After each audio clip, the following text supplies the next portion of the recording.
start with the general problem. Let's suppose you want to predict the price of this house, and there are different houses in the vicinity, and you wanted to, like, based on the bedroom size and area plot and have different features, you want to predict the size of the house.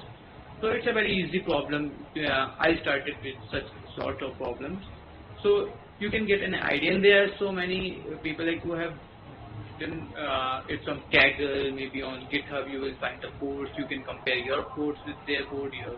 So all things can happen. So you start with the linear regression, and if you want to ask more of linear regression, like problems or maybe projects that you can do, then you can just connect with me. I can just share you like some of the projects that you can build. So I have plenty of those projects, and then you can advance to more complex models and solve problems on Geeks for Geeks or Kaggle. So by more complex problems, now you can go to like biological problems also, or maybe towards the deep learning sort of things. So here there like some, if you really want to do into like earning something or into competitive things, you can, like, there are competitions going on Geek for Geek and Kaggle. Otherwise you can just participate on Geek for Geek or Kaggle, and you can just build the solutions. And it's very important for you to have your profile on GitHub if you are in computational biology and you want to showcase your skills. So you cannot just send the codes over the email, because the person might doubt you. Yeah, maybe you have copied the code or something. So it's better to, whenever you are doing something, just put it on GitHub, so that there is a timeline. Yeah, this person has did this 6 months before. Yeah, now it's 3 months before. Yeah, so something like that. Because if someone send me the code, like I used to, like, when I was in IIT, so there was some BTech students who were like wanted to work under my professor, and they would send me the codes. So I was like, don't share the GitHub ID when they share the code. So this thing was in my mind. Yeah, maybe he has copied all the codes for, like, yeah, they are smart kids. So yeah. So this is very important for you to have a profile, like your social media profile. Must have, I can say, the repository for codes.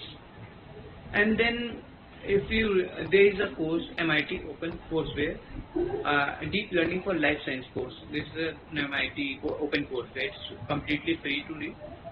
It is very advanced course. Yeah, don't go to this course but like, without learning the initial things. But yeah, if this course will teach you everything, like whatever is happening, and it will take some time to understand this course. Yeah, for me it took time.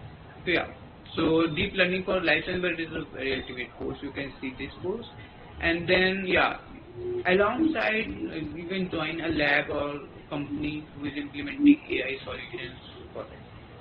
Yeah. So I think these steps are clear. And yeah, if anyone want to take a screenshot, then just please take it.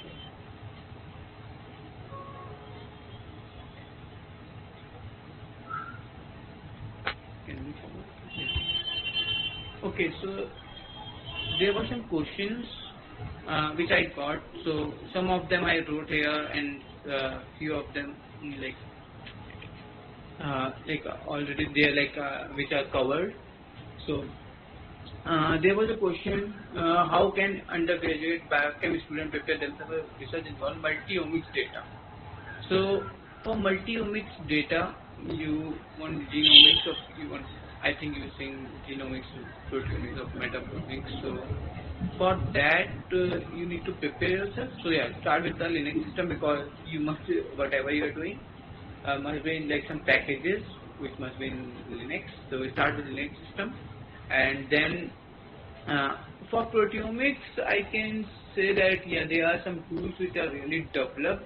So if you know how to use those tools, so it can give you fine results. For genomics also, there are some tools. For tools, I mean graphical user interface based tools, GUI based tools, where you can just click and go and do things. But if you wanted to do more of the, like, you want to use more features and you want to optimize it for yourself, then you have to be on the, you must know the code, like how can you play with the codes. So for that, R language is good. Yeah, so start with the R. So just prepare, when you are a biochemistry student, prepare with R, and Linux system. In addition to learning computational skill, like yeah, you already mentioned that Python or R, do you recommend that a student also familiar specific bioinformatics tools and database? Obviously, databases are important, and for omics, there are some standard databases like for RNA-seq, there is a SRA database. So, for anyone in the world who is doing RNA sequencing and is publishing a paper, so the data generally they provide as in the public domain. So you can, it's open source. You can just download it and you can analyze it. Like you can run your analysis on that, and there is no copyright issues. So there is a SRA sequence read archive database. So from where you can download the data. Like so, you must be aware of the different tools like for SRA. For you must have heard of PDB for protein database and different databases. And for bioinformatics tools, there are a lot of tools which some are like GUI based tools where you just put in the data and they will give you the results. That one very famous is David Bioinformatics for genomics, multiomics, yeah. And there is some Metabo Analyst, and yeah, these are just few like, but there are many tools which can be used easily by a like end user who is a beginner also. But I would recommend to go for the tools which are more not graphical user interface based but command line based tools, yeah, so that you will feel more confident here. And further, are there any online resources or tools that you recommend for if you want to develop these tools? So I already discussed for this thing, like what are the online resources and all the steps.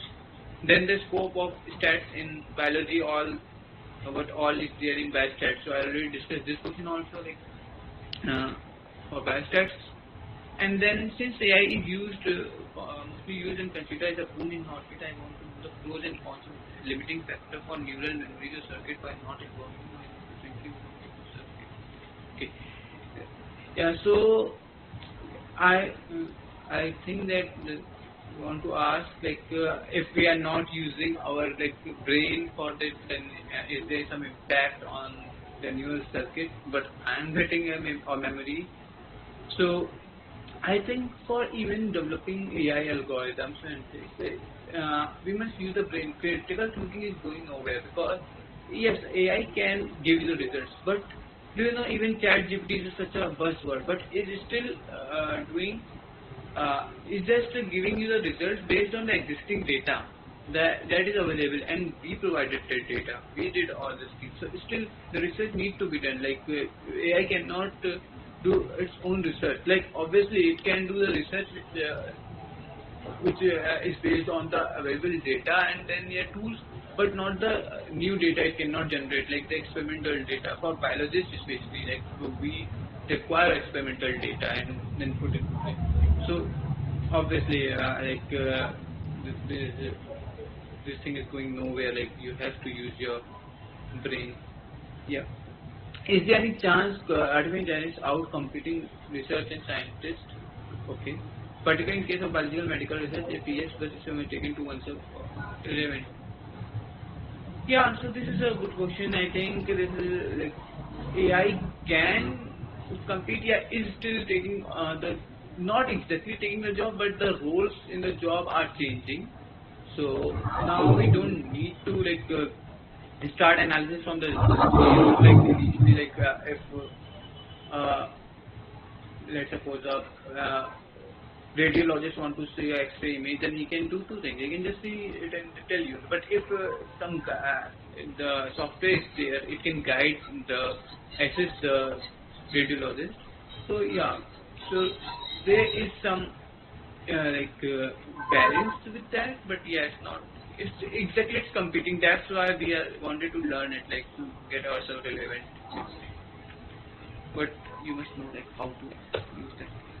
And then what is a basic question, like what is job market for bioinformatics? So what they actually do.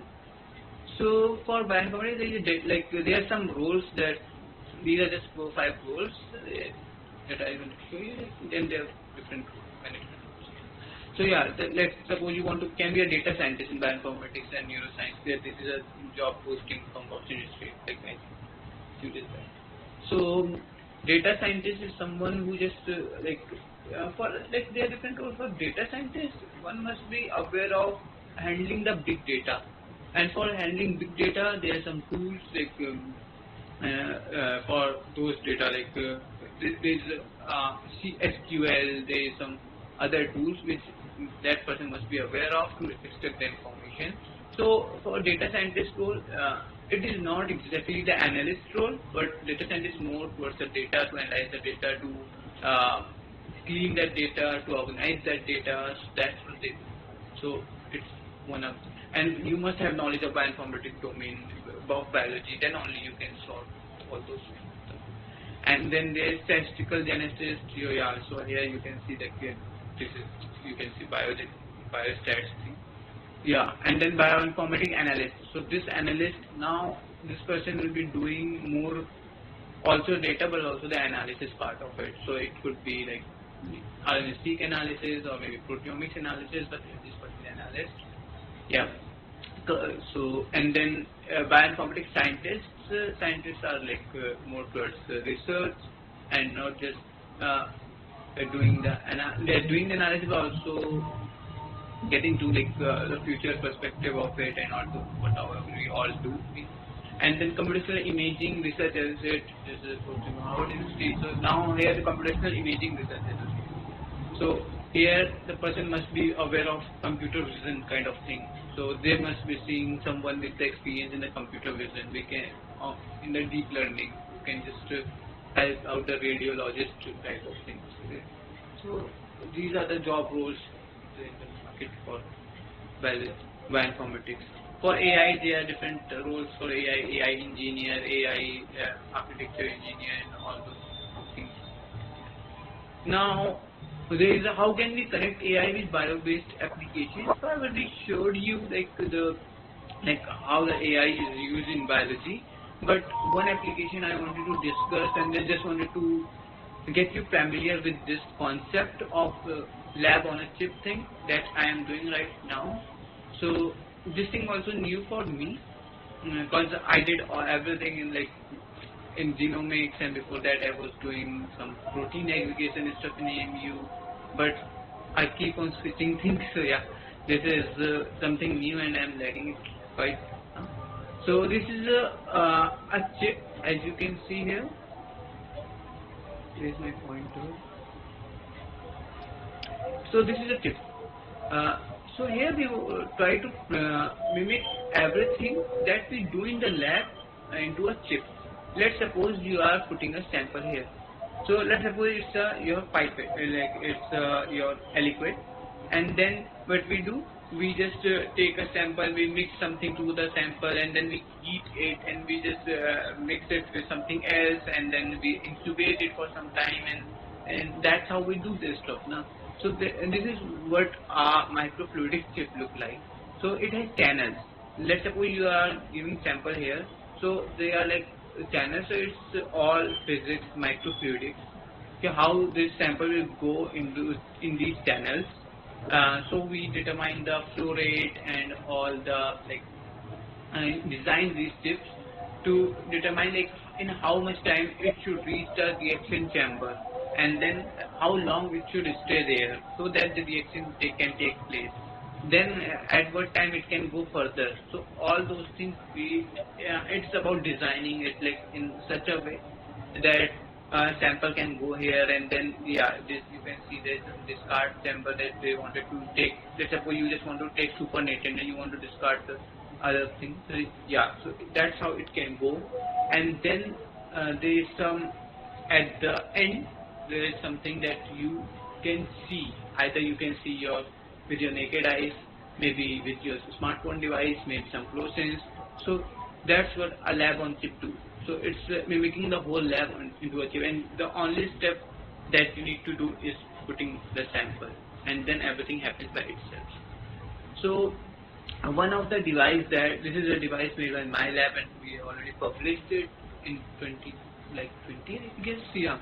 So this is a same microchip, disposable microchip with sample. So here you can see you're just giving the sample to it, and then all the reactions are taking place, and the reaction mixture is incubation and everything is happening, and then there is some bubbles are forming over it. So the bubbles are like microfluidic small bubbles because of the reaction. The bubbles are formed. So then you're placing a mobile phone over it and taking a photo of this chip. So with the mobile phone camera, you're just taking the photo of that chip, and then basically you are taking the photo of the chip like bubbles. You just want to count the bubble. Let's suppose it's a sperm counting device. So with the number of sperms, the number of bubbles are there, and then there must be an algorithm, and you must develop an app in the smartphone, and then it has an AI algorithm. So now AI comes into the place, so AI algorithm which can tell you it can count the type of bubbles, number of bubbles, and it can give you the results. So one more application I can recall where they were finding the type of virus. So for that, different virus found different types of bubbles. So based on the shape and size of the bubbles, they are predicting the viral types. So all these technologies, they're microfluidics involved and AI involved here. So these sort of things that we do in the lab, and we design the chips and even these 3D structures, 3D printed things. Yeah. So that's one of the application. Yeah. But it has a very good major application in this industry, microfluidics industry, and its point of care diagnostics.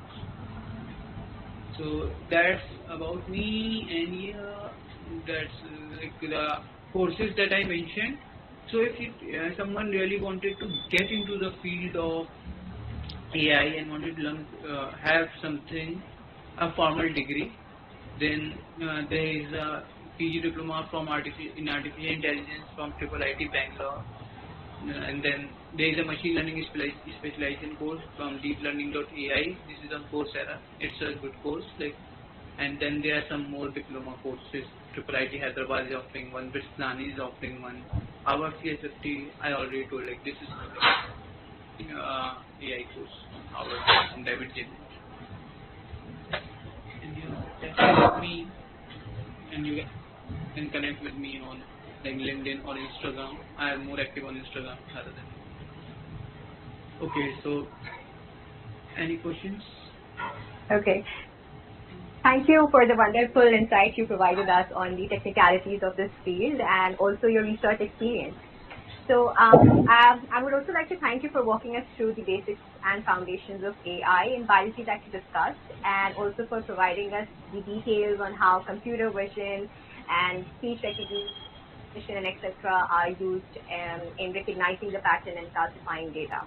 Apart from this, you also spoke about deep learning, and also you shared a few examples of your paper and research work and how you immaculate AI in deriving results. I also believe that the subsection of your slide that was based on roadmap to learn AI would be very helpful for anyone who wishes to start from the basics and wants to learn AI and master it. And also the tips that you shared on the kind of courses that one should begin with, I think they were extremely helpful. Apart from this, I actually, you're very self-reliant and I would say self-sufficient person, because you also eased me on my work. I did not have to share my slides on questions, and you discussed it by yourself. So there were some questions, and you discussed them already, so you don't have to go through them again. And I have, You're not audible.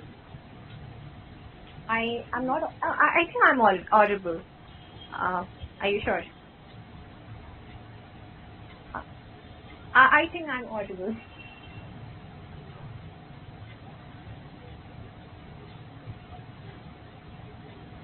Okay. Is that still an issue?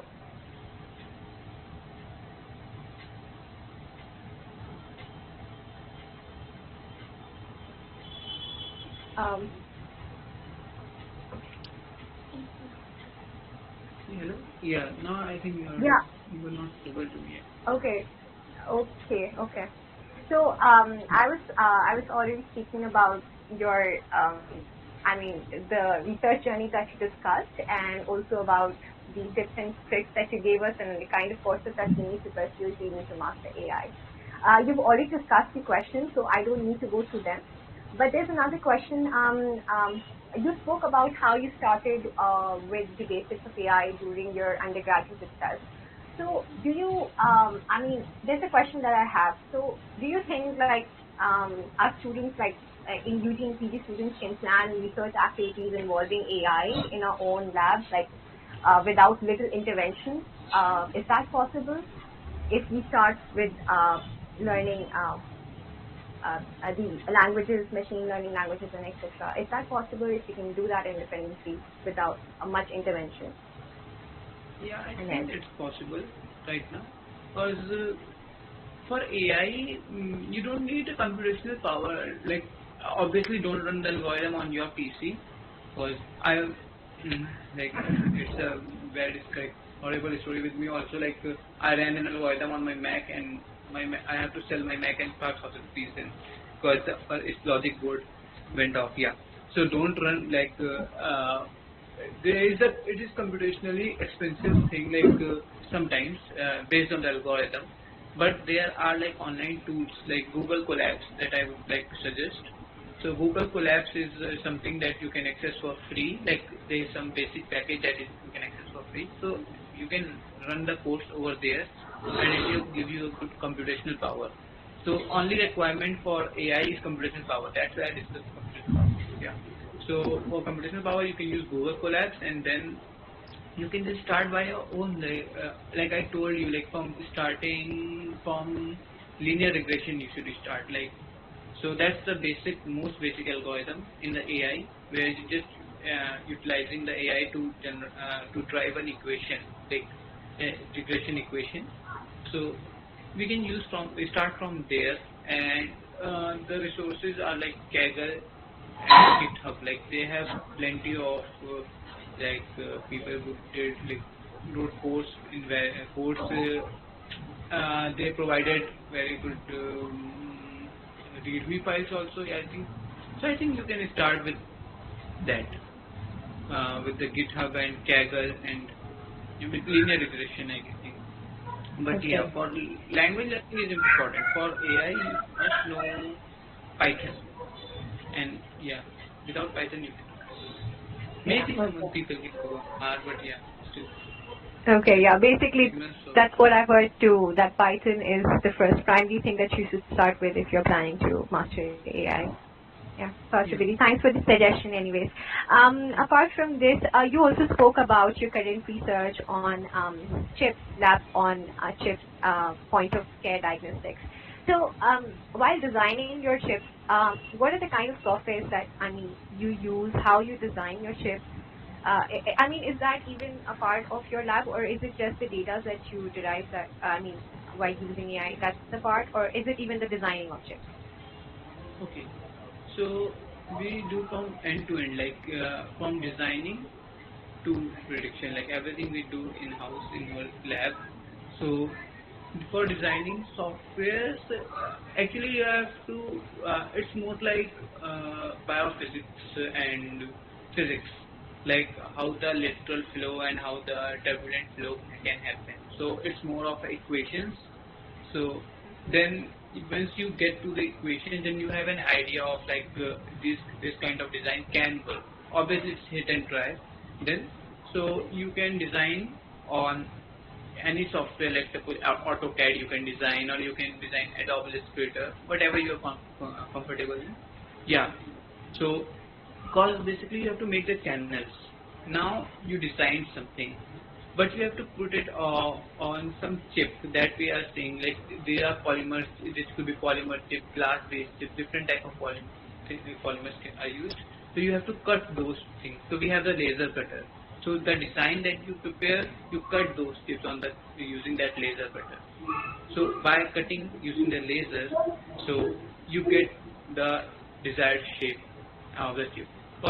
And there are different layers in the chip, because you are just making a channel in one layer, and then there are some upper layer and below layer above it, so that the channel is in between the chip. Whenever you load the sample can go in the middle layer. So we cut the middle layer, we design the lower layer and upper layer, and then you have to assemble it also. Okay. So after assembling it, now you are done with the chip part. Okay. So your lab basically employs laser cutting. I mean, there are also techniques where we use bioprinting as well. Is that also a feasible option, right? Yeah, bioprinting we cannot do for this microfluidic chip. We have to use laser cutter, but bioprinting we do printing for you make something like you want to make a stand for that chip, and we have maybe some sort of thing which are like you can say accessories to the chip. But for chip, you usually use laser cutter because you cannot get with the printing. It's not that smooth actually. Like for 3D printing, if you do. So, okay. And we want a smooth surface for the lateral flow because it's microfluidics. So generally we use the material, True. like glass-like materials. So. Yeah. Okay. True. But in lab we do laser cutting or this bioprint, 3D printing. Yeah, both the things are. Okay, but laser cutting is more preferable because of the kind of precision we require. Bioprinting is not more. Yeah. Okay. Yeah, kind of. And also there is a lot of chemistry also involved because for the middle layer you must be like using different type of materials. So it's not like every time you get the material from the market, like maybe some kind of like suppose you want to use some polymer. So it's commercially available. So you can just have that polymer, but you have to cut that polymer. But there are some materials that because we are doing research, so we can just make some polymers which are still not available in the market. So for that you have to make the polymer. So then there is a chemistry involved, like how to polymerize that. Yeah. Yeah. So that. Okay. Thank you for providing insight onto it, onto the latest kind of research you're doing. Thank you so much. Okay, I would also like to share I would also like to share Noorul Bhai's QR code. So there were many students who wanted to connect with you. So this is his Instagram ID's QR code. I've also put up his ID. So anyone who's interested can take a screenshot or can use the QR code to connect.